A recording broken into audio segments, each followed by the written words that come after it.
So Dennis, just for those who haven't heard you on previous podcasts, give us a little bit of a background on yourself and Blitz, please. I'm an engineer. You can tell I'm Asian. I was good at math.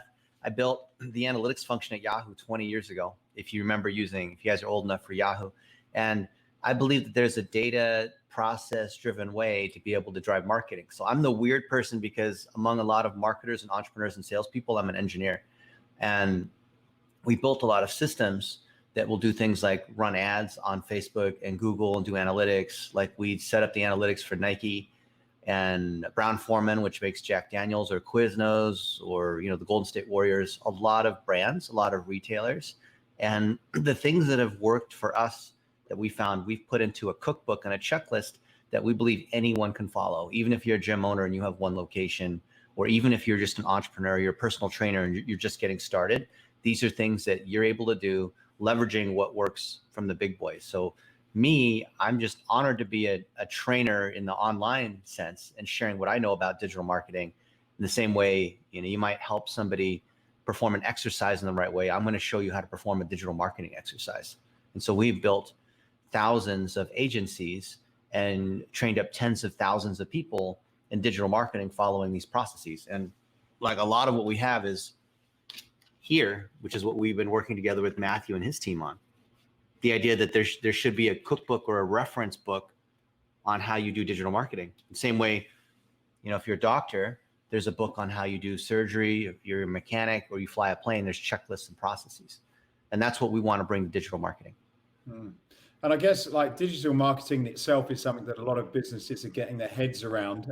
However, I guess, most people that are not total startups have probably got some sort of formula that's been working in terms of generating leads and creating brand awareness. But with this COVID situation, what have you seen as a marketer that's shifted in terms of how businesses have, they've got their marketing plans in place and they've been doing things in a certain way? What are some of the big changes that you've seen that have happened once that sort of really started to hit, Europe, United States, etc.? Yeah, in the last couple months, we've seen that the amount of online traffic has increased 35%. And that's across the board because people are at home. So you would see Netflix, their typical surge pattern around 7 p.m., it would go up like this. But now what's happened is that surge is there all day. And online, we see the same thing. Facebook is up about 40%, Google's up about 30-something%.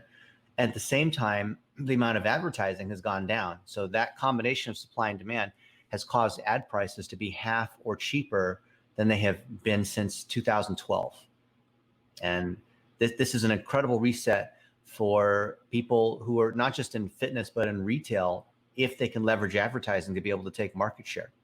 My friend Tommy Mello runs A1 Garage, which is the #1 garage door company in the United States. He did 30-something million last year. And he's using this opportunity to be able to take away market share from the other people in home services because the advertising's so cheap that he's actually able to drive more business right now, even on lockdown, than before.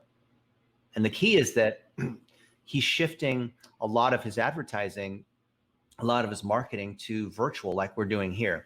So things that you can do in person, how do you create a virtual format on that, on training, on teaching people, on showing what your kitchen looks like? Like I'd ask you, Matthew, how many kitchens, how many inside of houses have you seen in the last couple months? One. Well, and how many Zoom webinars have you been on, right? Everyone's shifting to Zoom. I think I did 15 in the last week and a half. And we've all had to learn to adapt online to be able to engage with people through Messenger, through Skype, through StreamYard, all these different apps, and we have to be able to build relationships with our community. And the ones who are able to do that are not only going to survive, but they're going to take away market share from those folks who go under and aren't adapting over into digital. Let's talk about health and fitness. That's the space that we're in. What are there some that are performing better, or do you just take an approach and say you're going to hit them all? They're all part of the same sort of back-end network. Yeah. So for health and fitness, just like for any industry, you have a Coke and Pepsi duopoly situation. Unless you're in China or Russia or Brazil, Google and Facebook together own about 85% of the traffic. That's just what it is, because Facebook owns Instagram, Google owns YouTube. They all basically own one another. There's only two real players. And then after that, you have LinkedIn and a little bit of Snapchat, TikTok, and some of the other players, but they're all just rounding errors. In the same way, when you look at search, it's basically Google. You can talk about 100 different search engines, but it's still Google, right? And Google even powers a lot of Microsoft, and I think a lot of Yahoo as well. So for health and fitness, you're going to see that the cost of Facebook traffic in particular is the one that's declined the most. So if you've got interesting content that will show how you do exercises at home, or knowledge that you have on how you stay fit, or what you're doing to be able to cook or pass the time or be productive or be with your kids, or what your backyard looks like because you're grilling, like all of these kinds of moments that show you as a person is going to do really well on Facebook. It did well before coronavirus, and it's doing even better now because the cost of traffic's gone down and people actually have the time to watch what you have to say. They're not busy, flying around to different places. I had 12 conferences cancel on me in the last couple months. I was supposed to be in Europe twice and Asia once. Those were all canceled, right? Well, we had online versions, but not the same thing. So people have time to spend with you if you have something to say. YouTube is also down, and Google search in general is also down in terms of cost, but not to the same degree that Facebook is. But it depends on what kind of content you have. The biggest issue for people in fitness, whether you're a gym owner or a personal trainer or an equipment manufacturer, is that you flat out don't have the content that's going to work in those platforms. For example, you guys know Instagram has gone way up in terms of traffic, and especially now. But if you don't have 15-second vertical videos that are in 9:16 format, you're not even eligible for those placements. So it doesn't even matter.